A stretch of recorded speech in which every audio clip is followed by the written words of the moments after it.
उत्तर प्रदेश के बरेली जिले का एक शांत किनारा रामनगर और उसके पास बसा एक पौराणिक स्थान अहिछत्र, एक ऐसा गांव जहां मिट्टी में इतिहास बोलता है और हवा में आस्था तैरती है। आज हम चलेंगे इस प्राचीन भूमि की यात्रा पर, जहां हर पत्थर, हर पानी की बूंद और हर मंदिर हमें कुछ कहता है। अहिछत्र प्राचीन पांचाल देश की राजधानी, महाभारत में वर्णित यह भूमि सदियों से संस्कृति और सभ्यता की गवाही देती रही है। पुरातात्विक खुदाई में मिली ईंटों की दीवारें, कलात्मक मूर्तियां और सिक्के बताते हैं कि यहाँ 600 ईसा पूर्व से 11वीं सदी तक जीवन फलता फूलता रहा। यह केवल एक ऐतिहासिक स्थल नहीं, एक जीवंत संग्रहालय है।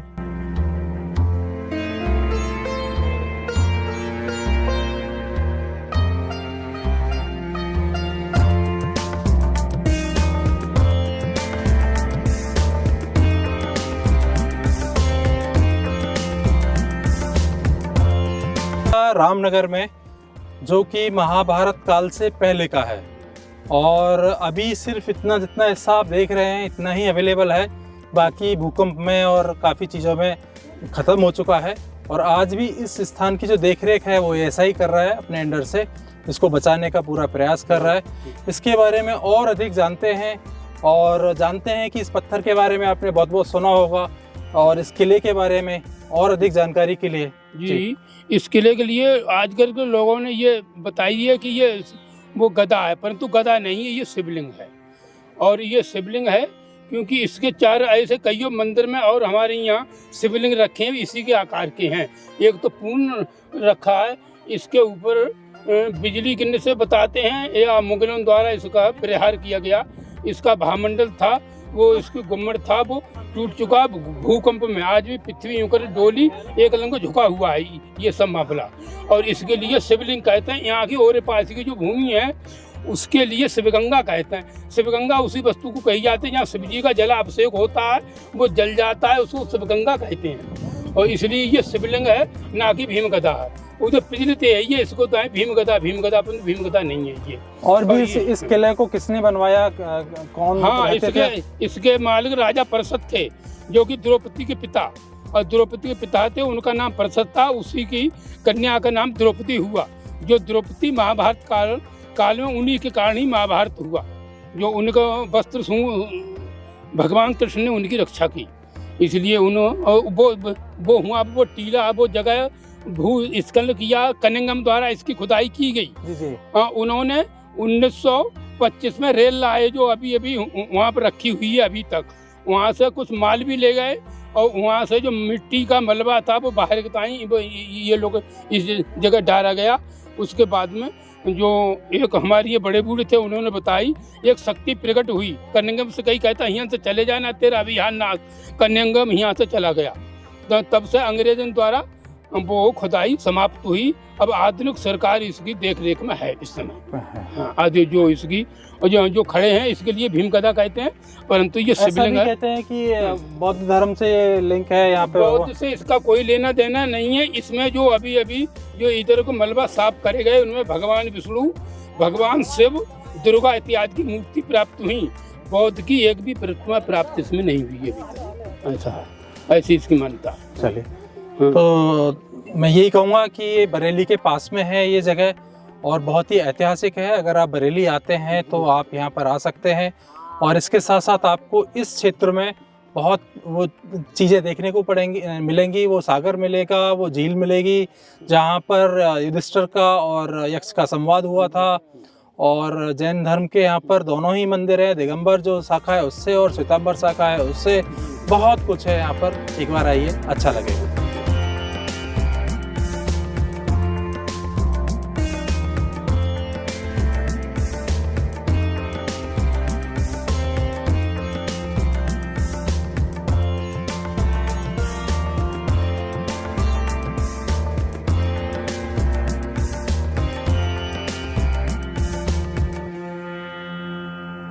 जो शिवलिंग है, जो खंडित है, उसी का जो पार्ट है, कहते हैं कि यहाँ पर आके गिरा।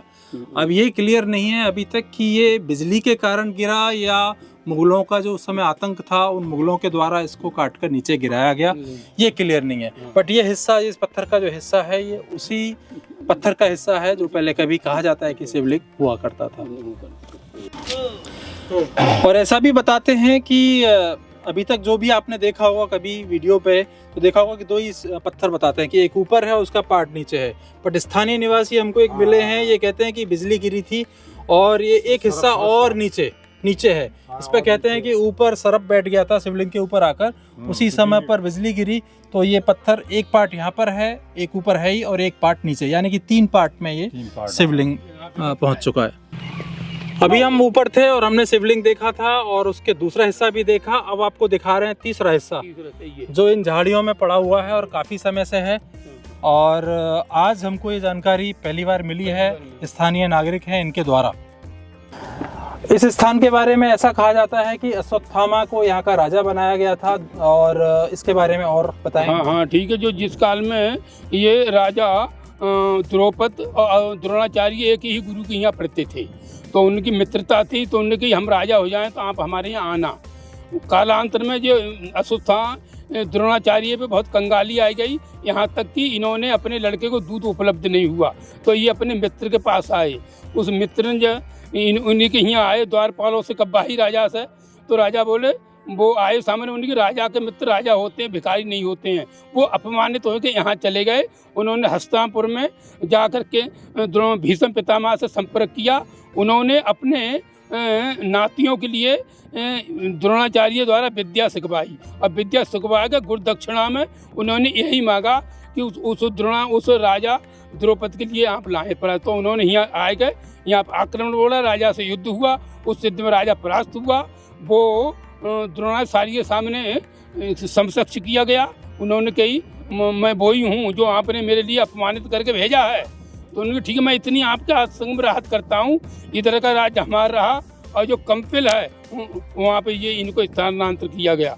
वहाँ पे जो आदि फरुखाबाद जिला में कायमगंज तहसील में, और वो क्या कहते हैं, वो कंपिल नाम की वो किला को वहाँ पर स्थापित कर दिया। द्रौपदी यहाँ का राजा अश्वत्थामा का अभिषेक कर दिया द्रोणाचार्य ने, जो कि महाभारत काल में जो अश्वत्थामा ये राजा द्रौपदी इनके हाथ से मारे गए, किनके, द्रोणाचार्य के द्वारा। चलिए, बहुत बहुत धन्यवाद आप लोगों का। आखिरी तक आप हमारे साथ बने रहे, और आपने हमारे चैनल को अगर सब्सक्राइब नहीं किया है तो कर लीजिए, क्योंकि ऐसी जानकारी जो बहुत ही ऐतिहासिक हैं आपके लिए हम लेकर आते हैं। तो कोई भी ऐसी जानकारी आपसे ना छूटे, हमारे चैनल को सब्सक्राइब कीजिए, लाइक कीजिए, लोगों को फॉरवर्ड कीजिए। धन्यवाद। इस स्थान के किले की प्राचीन दीवारें अब भी खड़ी हैं, जैसे इतिहास को थामे हुए हों। स्थानीय लोग मानते हैं कि इस धरती पर युधिष्ठिर और द्रौपदी के पूर्वजों का राज था। पुरातत्व विभाग की रिपोर्ट बताती है कि यहाँ बनी संरचनाएं तत्कालीन समाज की उन्नत वास्तुकला और राजनीतिक सोच का प्रतीक थीं। अहिछत्र का यह किला केवल ईंटों और पत्थरों का ढांचा नहीं, ये हमारी सांस्कृतिक स्मृति का हिस्सा है, और इसके पास ही स्थित है वह पवित्र सरोवर सागरताल और प्रसिद्ध जैन धर्म के मंदिर। अगली कड़ी में हम आपको ले चलेंगे इन पवित्र स्थलों की ओर। तब तक के लिए धन्यवाद।